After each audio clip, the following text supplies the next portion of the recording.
Welcome to Women in B2B Marketing, a show where CMOs, VPs of marketing, and all strong women leaders in B2B discuss their top tactics, strategies, and tips for building high-performing teams, leveraging trends, and ultimately rocking their marketing careers.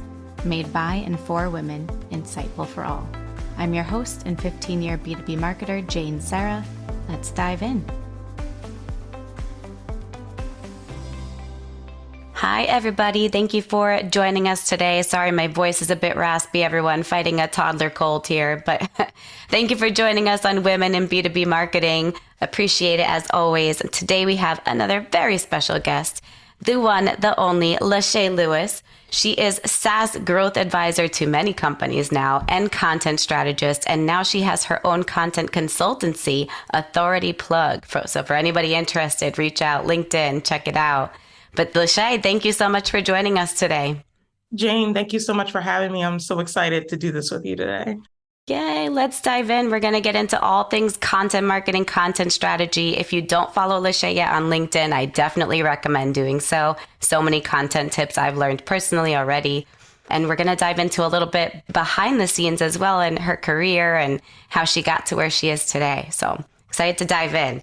Lashay, how did you first get into B2B marketing and the world of content? How did you come here?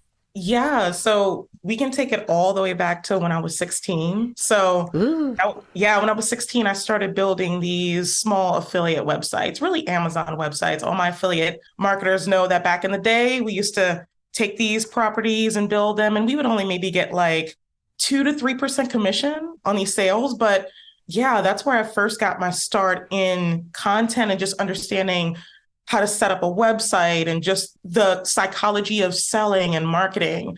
Yeah. So it started back then, and then transcending into my 20s is when I started working for content marketing agencies. And then I started going in-house a little bit.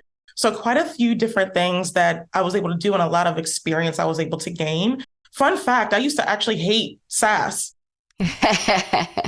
I used to hate it. I used to be in e-commerce. Yeah. The thing is, e-commerce to me was like so much more straightforward. It's like if you're selling a lotion, that lotion probably only does a couple things. You don't have to get too nuanced with lotion. Yeah. Yeah, the D2C market, very straightforward. B2B SaaS, not so much, right? Like it's very nuanced. And especially when you start dealing with like enterprise SaaS level stuff, it's very nuanced. And I wasn't up for the challenge. I was just like, I don't want to do this. It's too Come to find out, I actually wound up loving SaaS, and the e-com background played a big role into how I actually craft my content. Ooh. Pretty different than a lot of other marketers. Not to toot my own horn or anything, but just, trying to give a lesson here. B2B does not have to be boring. You can make it entertaining. And again, a lot of that is just experience coming from e-com, just having to be fun and a little bit creative about things versus boring B2B where it's like, if you throw some flavor in there, you can get a lot of great results. Yeah, that's so true. Do you still do any kind of content consulting for D2C and B2C brands or stick to mostly B2B now? That's a great question. I don't do it for e-com anymore, but I will do it for B2C SaaS for sure. Yeah. Yeah. I actually have a B2C SaaS client right now that I wasn't expecting to take on because I kind of market myself as a B2B, but I'm like, yeah. To me, it's different, but it's the same. It's like with B2B, it is a little bit more nuanced than B2C. But to me, it's really the basis of it is just attaching features to pain points. If we want to look at this at like a high level, you can do that to both B2C and B2B. Mm-hmm. Ooh, which brings me, I think something I saw you share on LinkedIn, the tofu, mofu, bofu content mapping, right? And how you have to strategically have different content for each. So the feature mapping, right?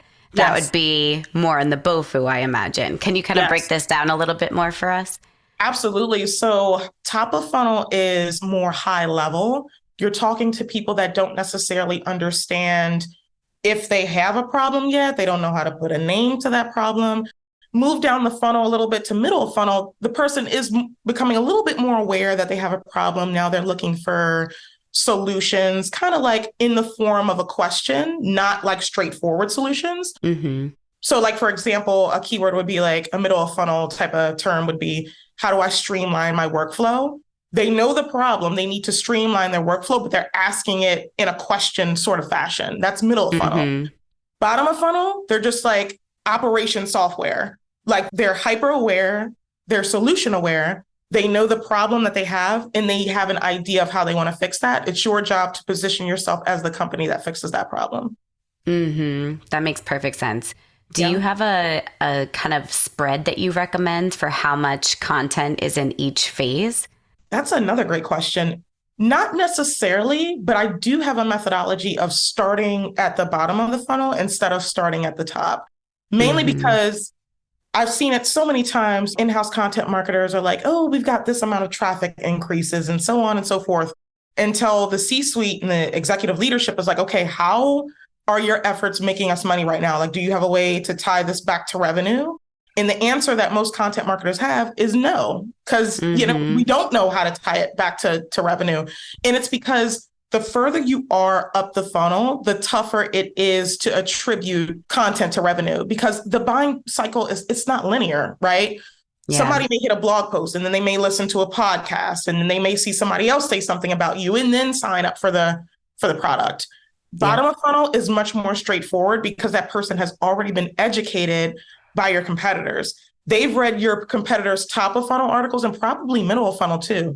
Now, when you show up in the bottom of funnel, you're like, boom, give me that, right? Just sweep them up.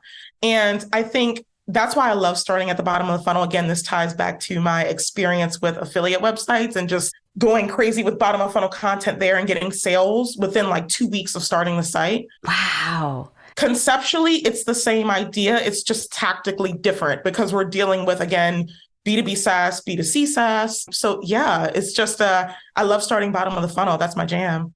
Yeah. Quick wins, right? Or I mean, quickish, but that's at least you're putting your best.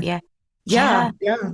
I see. I'm still wrapping my head around the fact that you could have quick wins with content. So that's exciting. Another thing, Jane. Yeah. Like a lot of people can't really conceptualize because you're conditioned to think, and it's a good, like SEO takes like 6 to 9 months to execute, and we're probably not going to see an ROI for a couple of years and this, that, and the third. If you switch your mindset and start thinking about bottom of funnel and how that whole process works, you can cut 12 months down into 3 or 4 months. Wow. Like, without exaggerating. It's just that about having that mindset shift and just understanding the different awareness stages and where you need to start in those awareness stages if you actually want to turn an ROI with content.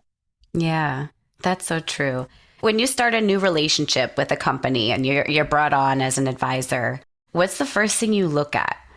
Yeah, so the first thing I look at, the first thing I like to do is partner with the team for us to do customer research, because that's a big thing that companies don't get right. And then they wonder why their content isn't converting when they don't have marketing and sales alignment. So when I come into any engagement, the first thing I want to do is make sure that the company has that marketing and sales alignment.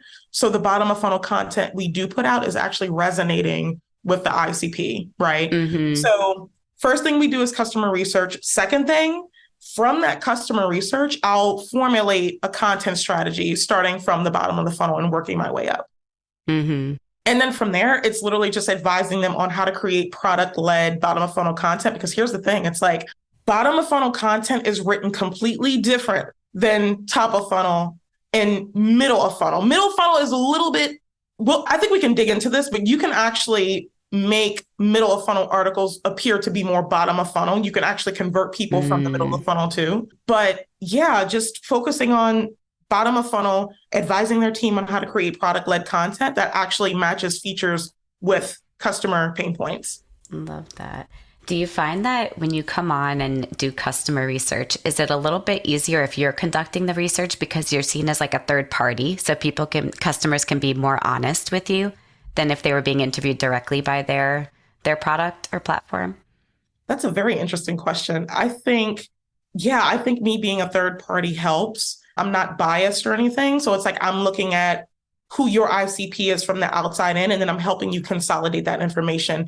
And what I tell companies I work with all the time is that this isn't just for me. If you ever want to bring in an in-house person in the future, a freelance writer, this is excellent for them to be able to understand the product quickly, what it does, who you're talking to, and then be able to formulate a strategy out of that. So I think when I work with people, it's like my thing is helping them set themselves up for the future, not just, oh, you're only going to do good because I'm helping you. Like I want to help them set that foundation and then let them go off and actually execute it. Yeah. Amazing. That sounds good. And so when you come on to these teams, how do you kind of set the stage of what you're going for? You're going to help them. You're not here to kind of replace them or like tell them what to do. You're working collaboratively because there's a little friction, I'm sure, when somebody's brought in from the outside.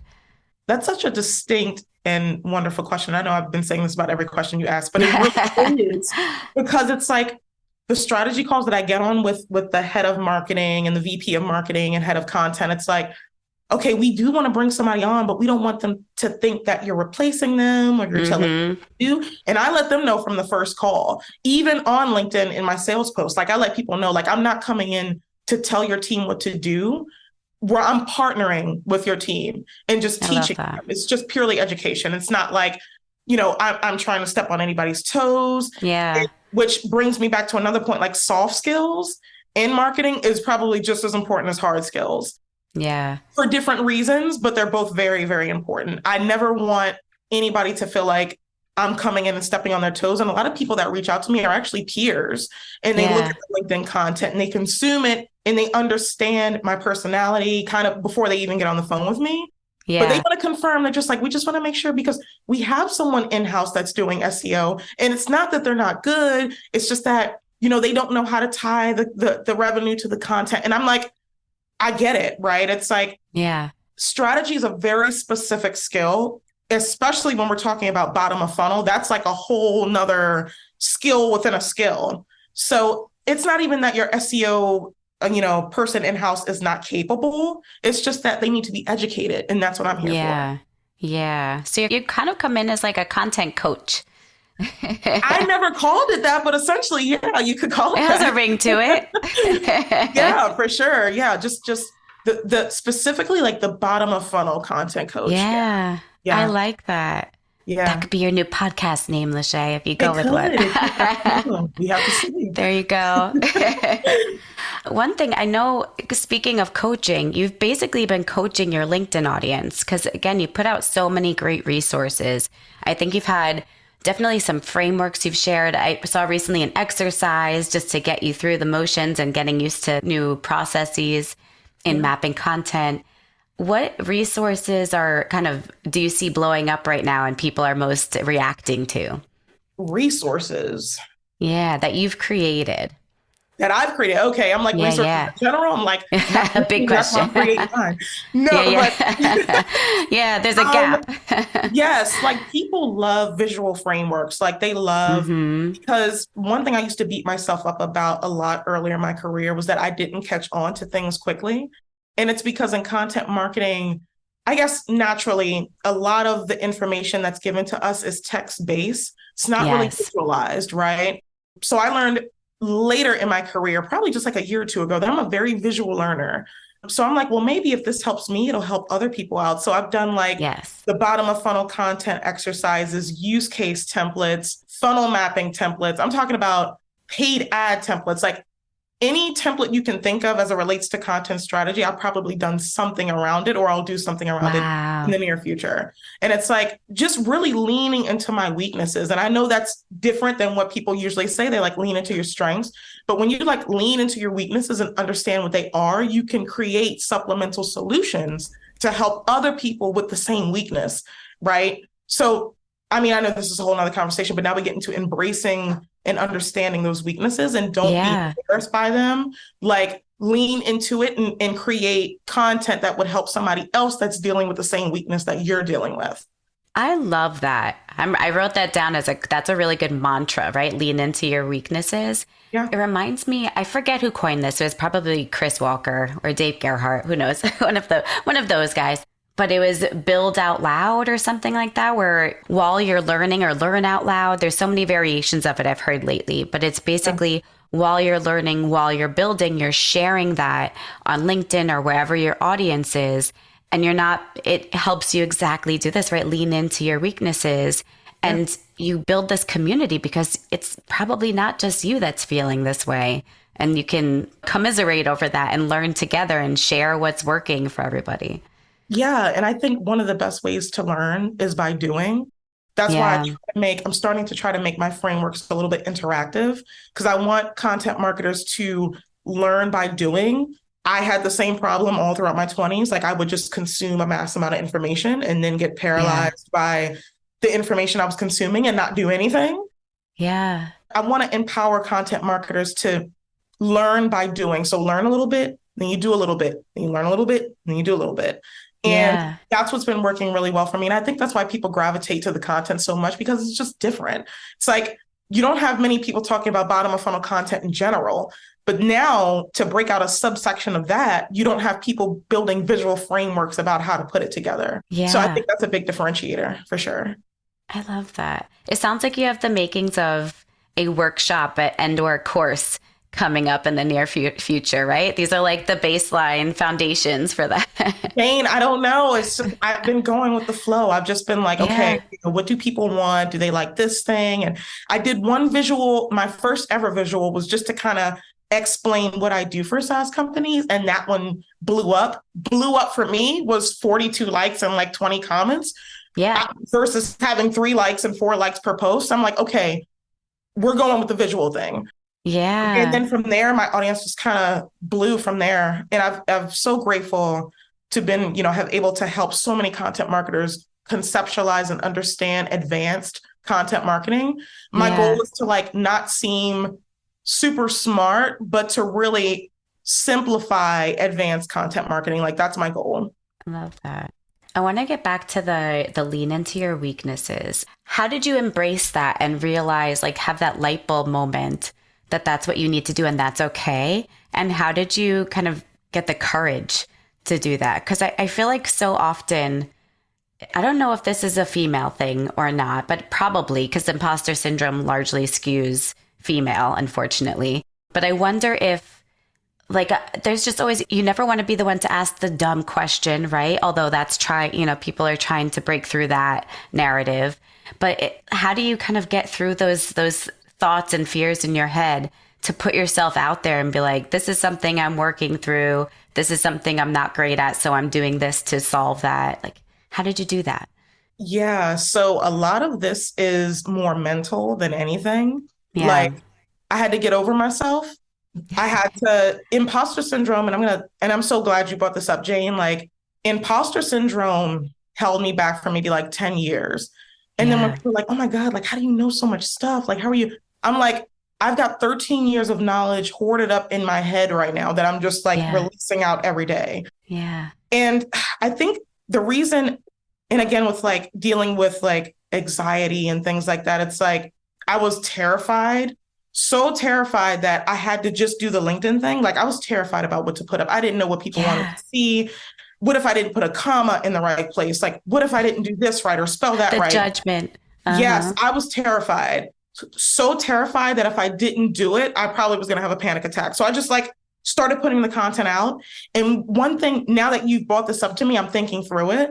Yeah. One thing that I did was teach myself by teaching others. That kind of like puts a veil over, okay, I don't want to seem totally stupid. Like, okay, so maybe if I just teach myself these things by teaching others, it won't come off so like, oh, I don't know a lot or, I'm new to this. But it's just like, again, that imposter syndrome has a way of taking over your brain and it makes you think that you don't know as much as you do. Yes. And I realized this when people started reaching out to me and they're just like, oh my God, like your dashboard helped me so much. And this framework helped me so much. And I'm just like, I thought this was stuff everybody knew. I feel like I'm playing catch up right now, but it's like, everyone else is like, oh my God, like, where have you been? Like, I am so blessed to come into, like, I've heard so many things over the past 6 months. It's been insane. Yay. But it's just a testament of like, do not ever let imposter syndrome hold you back. Like, and here's the thing. The tricky thing about imposter syndrome is like, once you get over it, that's when you really unlock your learning. It's like, I've learned so much in the past 6 months, just running my own thing. I'm talking about like data analytics, how to build an email list, a social content strategy, not just like blogging for SaaS companies, but like a social solopreneur content strategy. It's like Yeah. I've learned so much because I pushed the imposter syndrome out the way and I understood like I'm never going to know every single thing. And that's okay. As long as Yes. they're following me, I'm teaching them something, or maybe they are where I was 2 or 3 years ago. I'm going to continuously continuously learn. So it's just like that imposter syndrome is just, it's always kind of going to be there, but you just really have to learn how to combat it and continue to move forward. Yeah. Yeah.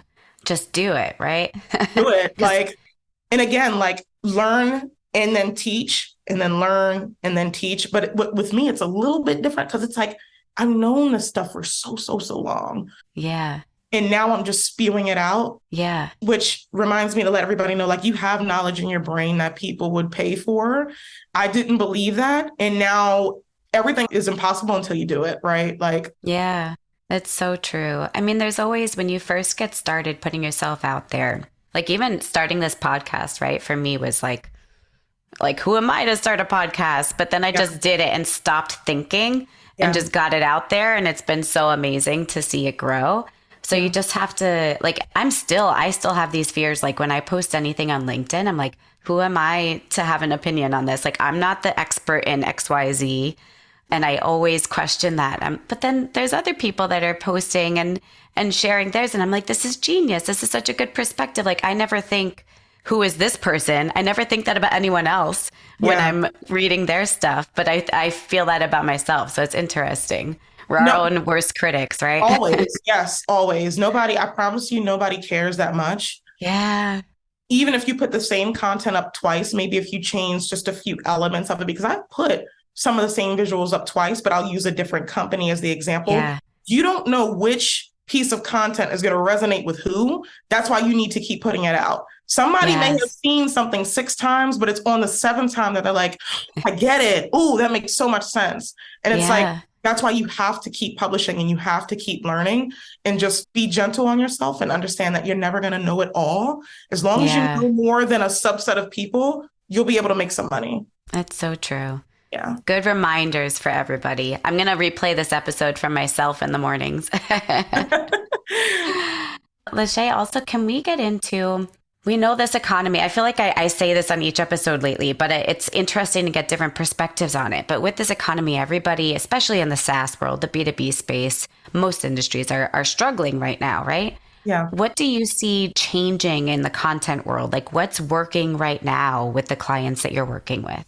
Specificity, if I had to boil it down to one word, because we're in an economic climate where budgets are getting cut, people are getting laid off, companies are getting more and more hyper aware about what they need and what they don't need. Yeah.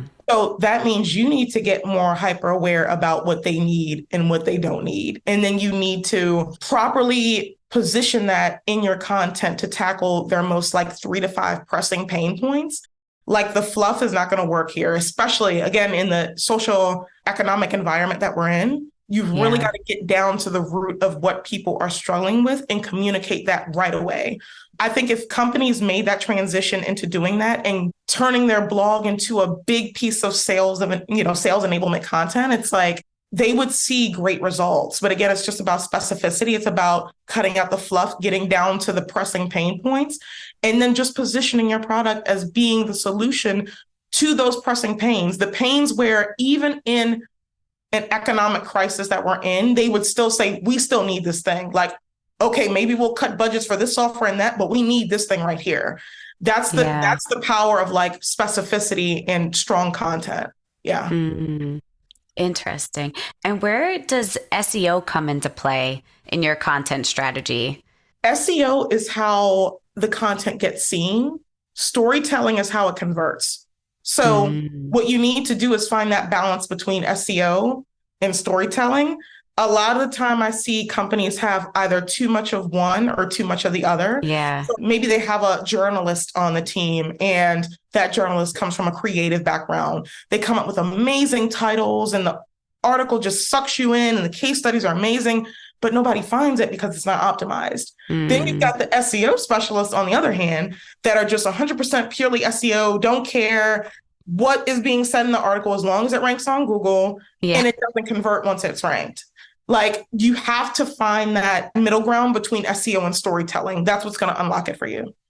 So interesting. I feel this makes me think of like the rise of creators right now, back to Yeah. kind of LinkedIn. Like you see a lot of, what do they call it? Edutainment, Yes. and people like creating just fun, enticing content that gets your eyes, it gets your likes, it makes you laugh. Where do you see that falling in the world of like content strategy? I guess when you're creating for social, like how does that come into play? Yeah. Just one thing I'm noticing is that like companies are starting to engage with influencers. I think Yes. this is going to be huge. And again, dating back to my background with e-commerce, like influencer marketing took e-com by storm. Yes. B2B is late to the party. It's like, yeah, you can get some amazing results with influencer marketing. So I think just like the whole breaking out on your own, the whole solopreneurship, it's giving creators such an outlet to be able to make money in multiple different ways. I never thought I would be a B2B influencer. Not that I've Yeah. struck a deal or anything yet. Not quite. We're getting there. But the Soon. fact that I could be right, like, I don't know. It's just the fact that I could become one makes me so Yeah. excited. It's not just for like e-com, like you can be an influencer for, for B2B. And it's just like, I don't know. It's just giving us creators so many different ways to monetize and Yeah. not have to stay stuck at a job we don't like or doing something we don't like or limiting us to if we want to move somewhere different, if we want to travel. It's just so many different things. And I love how the creator economy is going and Yeah. how it's growing. I love it. I love your excitement for what you do and for this environment and the possibilities is so contagious. Like it's getting me excited about all the just, I mean, there's so many doom and gloom right out there. So many, Yeah. like so much doom scrolling on LinkedIn, Yes. but you're right. This is a good time. Like maybe people who are being impacted by layoffs right now take this as a sign to embrace all of the opportunities that are out there Yeah. and channel your inner Lashay and get like think about what your strengths are and your weaknesses. Yes. Lean And into the weaknesses. Yeah. Yeah. And I yeah, think just even with the economic climate right now, I feel like fractional executives are going to be blowing up right now, mainly because it's like you can bring in somebody with the same amount of experience that you would bring them in-house, except you don't have to pay them as much. You don't have to yeah, put them on a formal payroll. You don't have to worry about benefits. This is our time. yeah, I hate to say it. I know, tons of people are getting laid off, but this is who I'm talking to, right? Like, yeah, this is our time. If you've got some skills, you've been in corporate or anything like that, like, this is the time to start building that personal brand and start showing yeah, off what you know. Because I promise somebody's going to be like, oh my God, I did not know that. You might be a HubSpot expert. I don't know anything about HubSpot. So when I yeah. see something about it and kind of like how it ties into conversions and things like that, I'm like, wow, oh my gosh, like that's amazing. Like start doing the brand thing now. Like start now. Mm-hmm. That's so true. Do you think that as a content creator, or if you want to get more into like influencer, I know there's a lot of hubbub about like if you're a creator or an influencer, some people love one term and hate the other. If you want to lean into that, do you recommend going really niche and finding like one specific thing to focus on? For instance, content marketing or partner marketing or HubSpot, like your example, like one thing to focus on and go all in? Or can you be a generalist influencer? That's a great question. I feel like you probably want to start general and then start to look for the signs of life Ah, of like, okay, people like when I talk about this thing and they like when I talk about that thing. So let me talk about this a little bit more. So when I yeah, say general, like talk about a group of things you know about. But yeah, then when you start seeing like the little signs of life again, like I put out a visual about content strategy. I'm like, okay, people want to know about strategy. I could talk about this all day long. It's my favorite part of the process. So I'm just yeah. like, find the things that people want to hear from you and then lean into that. Again, now we're talking about like, I know I said leaning into weaknesses earlier, but now like as it relates to what to talk about, lean into your strengths, like lean Mm, into the things that you have an idea about that you could literally just sit down and talk with somebody about randomly for an hour and not yeah, have to research or anything. Start there and then yeah, start feeling around, okay, they like this thing, this post got more likes than this one. Let me do something with this one. yeah, Yeah. And it's like, that's what's really been working for me. But start a little bit more general. Maybe you can start within a niche, but so for example, maybe it's like SEO, but maybe you talk about like technical SEO. And then you start putting out posts and you're feeling around a little bit and you find out that people like when you talk about conversion rate optimization or something like that. Like you'll find what people kind of want to hear from you. It's like you got to find that between what you like to talk about and what people want to hear from you about. That balance. Yeah, the balance.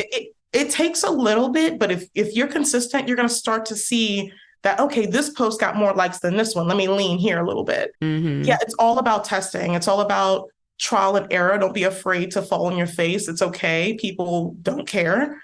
Yeah, it's forgotten. Yes. And that's the thing, Jane. Like I had to understand, like the quicker I fall on my face, the quicker I'm going to get it right. Yeah. Yeah, that was a big unlock for me too. Yeah, just true. Filling those knowledge gaps. It's like as you start to educate yourself more, you're going to start to see your gaps in knowledge that you need to fill. And that's when you start hiring consultants and advisors and coaches to fill those gaps for you. I love that. And you were talking about like see what's working and what's resonating right with your audience. I know one hot topic right now, it comes up in every episode and it's all over our LinkedIn feed is AI. Yeah. How do you see that coming into play? Like AI and content, I mean, it's almost synonymous this year. How do you bring that into your strategy and both for strategy for your clients and for your own personal brand exposure? Yeah, that's a great question. So I love AI for thought ideation. I love it for that. One flaw, and I hate to dive right into the flaws. I know everybody else is like, oh, AI is so amazing and it can do this and that. But if I had to like be real here, like the one flaw with AI is that it cannot write bottom of funnel content. That's the one thing. Now, if someone comes out with a software, I may be giving somebody a software idea here. If someone comes out with a software that can create specific bottom of funnel content by being able to match like features of the product with customer pain points, this is going to be a very rich individual. Yeah. Even Jasper doesn't, any other AI product that you can think of does not do this.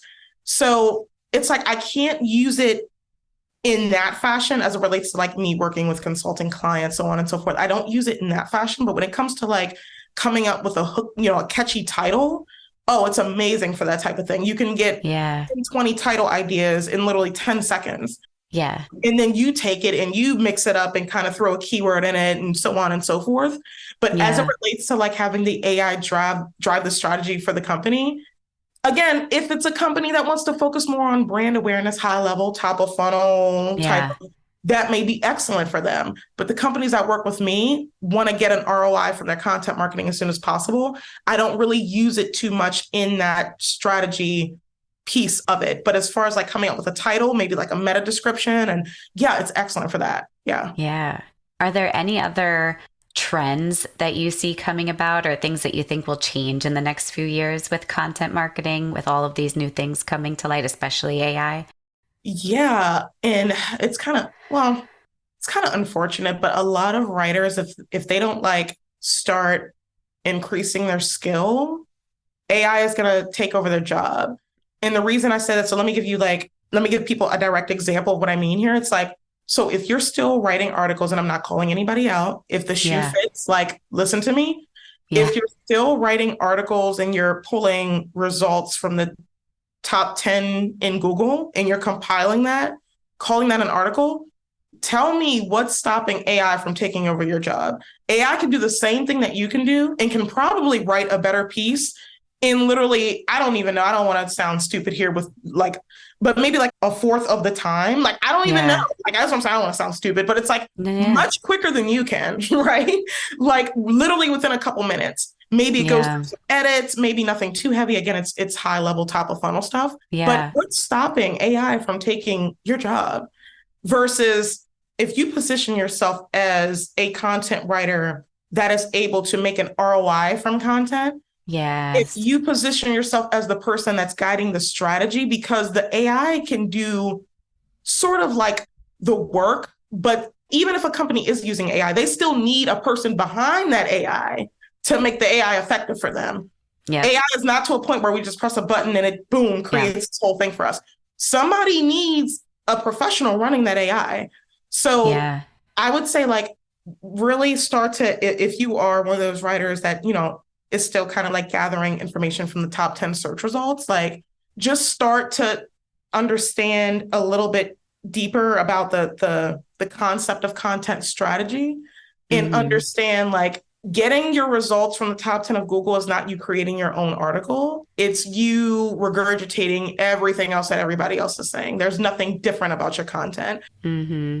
Don't just focus all on ranking, like focus on conversions too. Again, that mix between SEO and storytelling. It's Yeah. like you can have articles that rank at the top of Google, but if they're not talking to customer pain points, they will not convert. I've seen it dozens and dozens and dozens of times. It's like most of the time, companies that come to me, it's like they don't have any bottom of funnel content at all. They're just like, Yeah. yeah, we've been producing, but it's not like driving in revenue. We don't understand where that gap is. And then I help them fill that gap.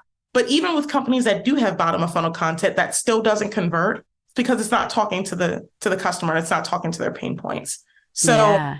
remember, companies still need somebody to run these AI tools for them. Yep. So don't think you're out of a job completely. Yeah. Exactly. The prompts and like Yes. fine tuning, making sure it speaks to the audience.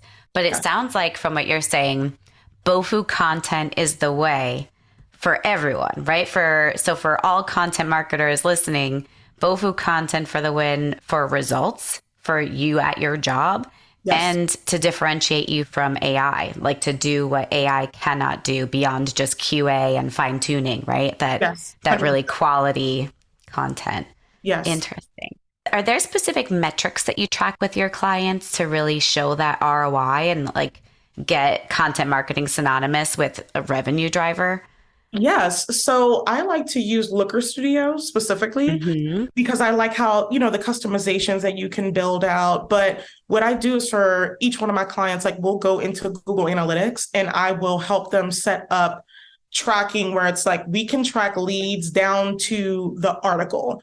And that's a big differentiator because, again, a lot of content marketers aren't able to figure out how to do that. They like to That use the term. attribution. Yes, Mm-hmm. attribution. And the thing is, they're like, oh, content marketing is a black box. It's like maybe to an extent, but again, like when you're dealing with bottom of funnel, it's just like a whole different ball game. It's like you can track leads down to the article. So that's one of the first things I usually do in an engagement, like making sure they have their events set up right, their tracking set up correctly. And then, once the conversions start coming through, I'm able to show them like, hey, look, the article that we wrote together is actually driving, 5 demos this month. So it's like being able, again, Amazing. attribution is so important because it lets a company know like, oh, wow, like the money we're investing is really giving us a return. Even if that return isn't all up front, SEO is a compounding game, right? So it's like you may get 5 demos this month, but next month you may have 3 more articles ranking and then now you're getting 20 demos. You know what I mean? So it's like Mm-hmm. compounding interest with SEO, especially with bottom of funnel, is a game changer for companies.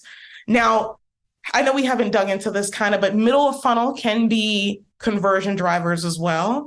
Another thing I've also seen is like tying case studies into content is huge Yeah. for conversions. Yeah. Ooh. How do you tie it into the content?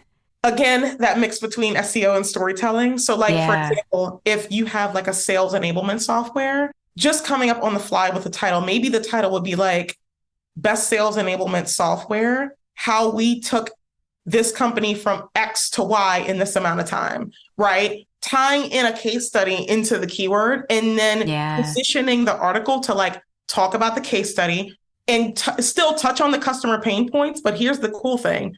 The client that you're talking about in the article had the same pain points as the person that's reading right now. You're pulling Yeah. back the curtain and like, okay, this is how I work with my clients and I could do the same thing for you. And it's why I hate when companies gate their case studies. I'm like, Yeah. It makes no dude, sense. why Yeah. are you making me give you information for you to tell me how you can To make my sell life? me. Like what?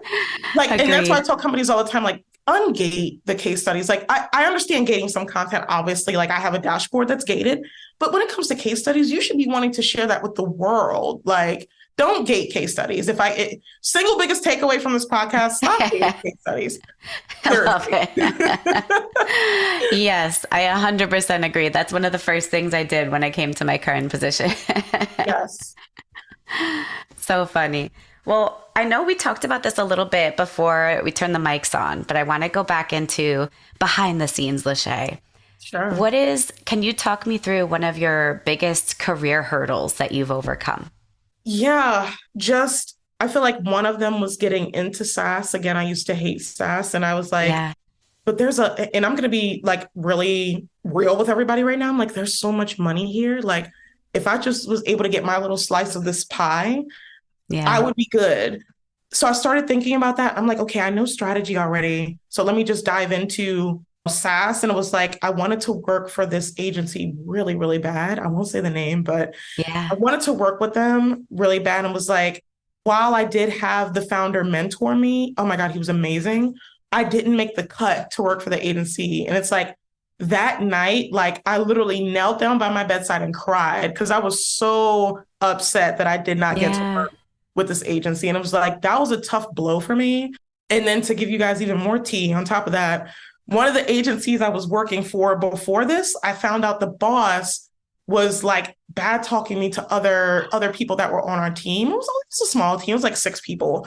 But the boss was like, yeah, he was telling one of the other people, I don't think Lashay knows SEO that well. And, What? you probably know it, if not, just as much, if not more than she does. And I'm like, let me tell you a little quick backstory behind that. One of the clients that I was working with, that I was assigned to, was trying to let the CEO know, like, we're not going to get results from him targeting this top of funnel content that you're targeting.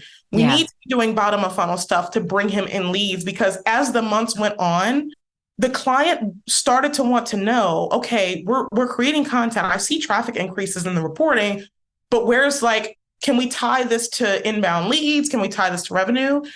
And the founder was like, not necessarily. And I'm just thinking like, yes, you can. And the client and I started getting a little bit closer. And what Yeah. happened was the client got me on a call and he was like, the only reason I'm still even dealing with this person, with this agency, is because you're here. That's it. Wow.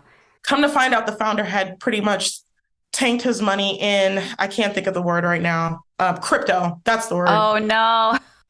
He had tanked company funds in crypto. So like our team was getting laid Ah. off and things like that. But after I found out he was kind of like talking about me in that way, I was like, I'm not sure if we're allowed to swear on here, but I was like, fuck Yeah, you. go for it. Like, Yeah. no, I'm not. I'm better than that. I'm better than that. Yeah. I down myself a lot, but it's like, I know I'm better than that.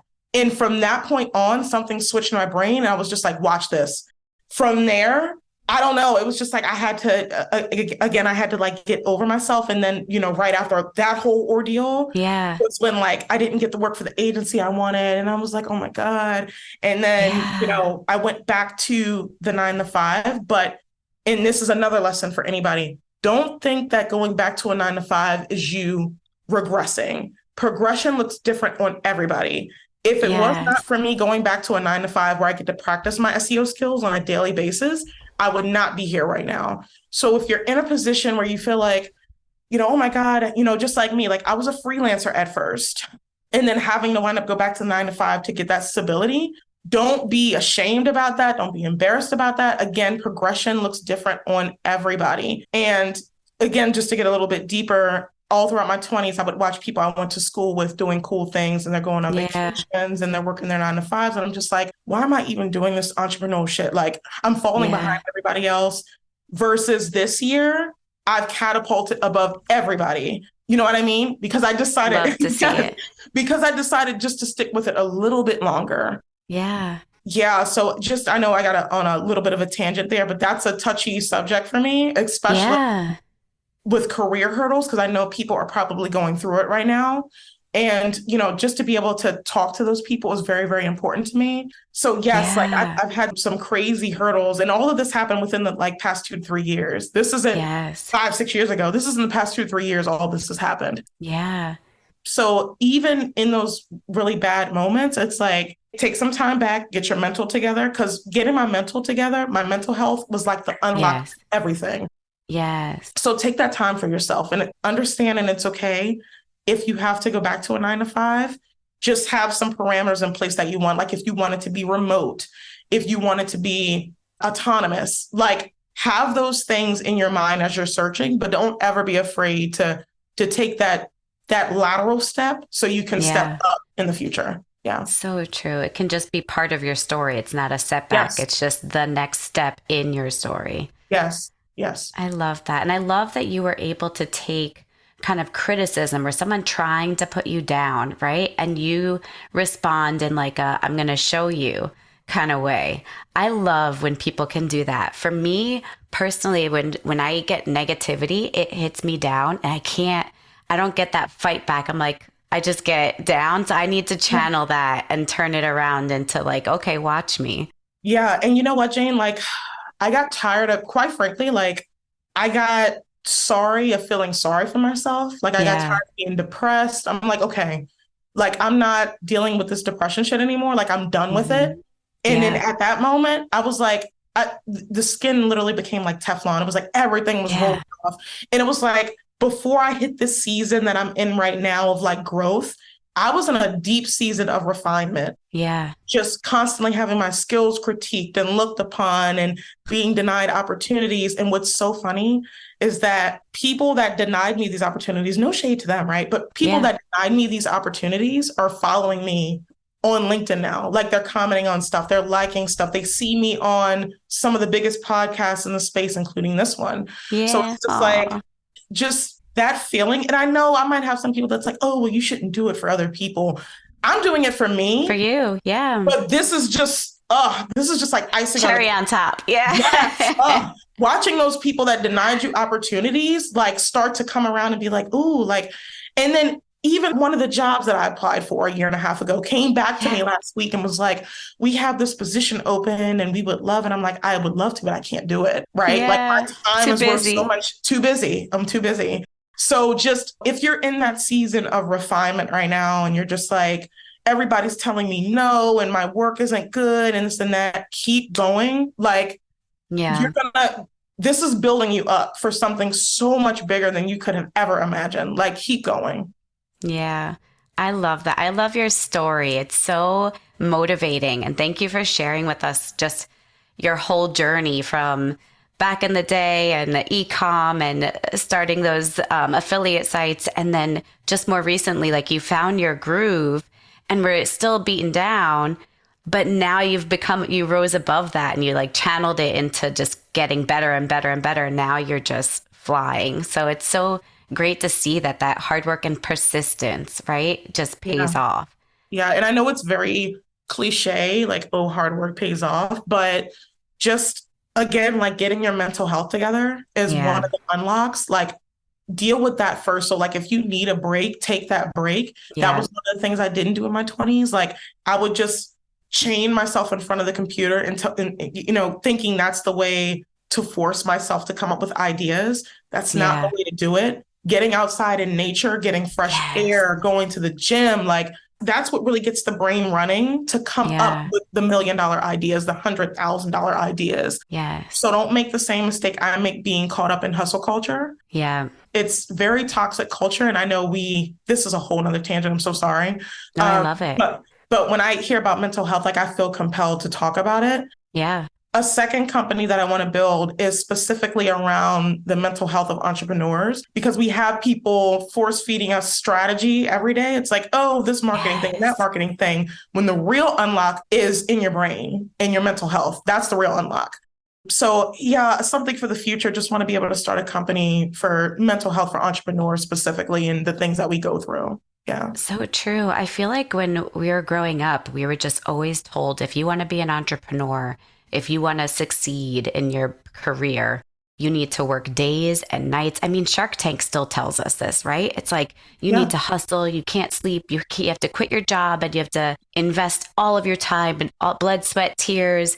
Like that's what we're fed. I feel Yeah. like that narrative is finally starting to evolve, Yeah. right? And to Yes. just definitely a focus on mental health and balance, whatever that balance is to you. If you love the hustle culture and that is where you thrive, do it, do you. Yes. But it's not for everybody. And there's so many different ways to succeed. Yes. And especially I'm talking to the people that have children, that have spouses, like, they don't care about the things that your money could bring them. They care about you, right? So Yeah. just always keep that in mind, like, as you're building the business. That's one thing I didn't keep in mind when I was younger. Again, I was totally hustle culture, like I got to make this thing work by any means. But the real unlock is when you let it go a little bit, let it come to you. Like, let those ideas come to you and just follow them. Don't be so like, have a plan, but understand that that plan is fluid, right? Like, Yes. it'll change a little bit, but just go with the flow and you will definitely find your way. But again, yes, like getting yourself together mentally is that unlock that's going to propel you in business. So true. And speaking of, I want to make sure we note this because it's extra impressive and it makes your journey extra impressive to me, is that you are a mother of four. That's Yes. impressive in and of itself.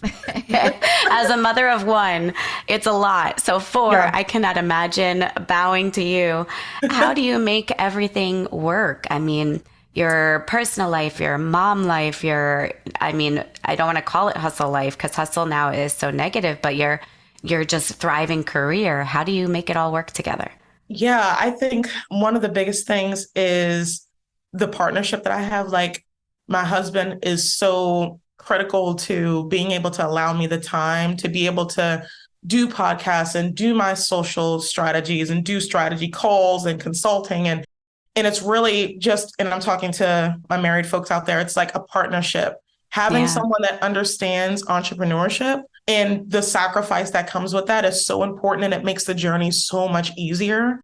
And in some cases, like in my case, you may even want to have a partner that wants to join you on your entrepreneur journey, Yeah. which just makes it that much sweeter. And I like to, involve the kids in it by teaching them things and teaching them the thought process behind having a personal brand. Like, my daughter's excellent at playing the piano. Like, she knows how to play by ear. So if that's something she Wow. wants to pursue, like, I want to teach her how to build a personal brand around that and then maybe do products in the future. I just want to plant Yeah. that seed in them. Because with me, I had no seeds planted in me. You know what I mean? Yeah. Like, my family doesn't, it's weird. It's like, although they're somewhat entrepreneurial, they like never done anything on this scale. So it's like Yeah. being that first generation in my family that really feeds their children entrepreneurship, and not feed it, like force it to them. Like, if they Yeah. want to get a job, mommy will 100% support them in that. But Yeah. just they see how I work and they see the freedom and flexibility that I have, Yes. and they want the same, right? So it's Yeah. like just incorporating them into what you're doing. Not, I don't totally try to like separate the two. It's really just a beautiful mixture of them both together. I love that. Yeah, that's kind of how I do it right now. Yeah. It's not always that cut and dry, right? It's a little bit, There are hard times. Yeah. yes, there are hard times, but when you involve them in the process and let them know what you're doing and just tie it into, for example, like, my kids love Fortnite. Like, we get on Fortnite on weekends and kick ass, right? Yeah. But maybe they want to be streamers in the future. It's like the world is totally Yeah. different than it was 20, 30 years ago with baby boomers and even other generations. It's just like, again, the creator economy even Yeah. rolls down to my children, right? It's just So like true. getting them involved on things. So I found like that's a big thing as well, just getting them involved in the process and just Yeah. supporting them in whichever way they want to go, but teaching them some skills along the way for certain. Yeah. It's so funny because it's so true now. Like, you're showing them their options. This is inspiring for me as a mom, too. I'm thinking of how to incorporate this into my 3-year-old, maybe when he's a little older. Yes. But it's so true because you grow up and it's like, what do you want to be when you grow up? A doctor, a lawyer? Like, those are the things that we were fed, like those basic careers. But there's so many other options out there and ways to live your life. I love that you're sharing that with them. Yes. And again, that process of like leaning into what you like and what you're good at. We have people making millions of dollars off of streaming video games for a living. It's Yes. like Yes. creator economy. You know what I mean? So it's just like, I always empower them to do the thing that they want to do, but mommy just wants to show you some things along the way, like how to set up a LLC and so on and so forth. Things that I wasn't taught, you know what I mean? So I think Yeah. that's very important for all my parent entrepreneurs out there. Like, the kid may Yeah. not be ready to be totally involved in the process yet, but just, give them a little bit here and there. And then as they start getting older into teenage years, probably going to start to get more interested in how they can start to capitalize off the creator economy. Because I'm on TikTok a lot and I see so many millennials like, I'm having such a hard time and cost of living this and this and this and that, like real Yeah. world issues. So setting your children up to be able to be self-sustained is so important. And a personal brand does that. Yes, I love that. Well, we just touched a ton about advice for fellow marketers, for parents, for their kids, right? And options. What is, to wrap up our convo today, which I could talk to you for hours, but what is one thing you would tell your younger self 10, 15 years ago, just getting into marketing-ish activities? What would you tell yourself?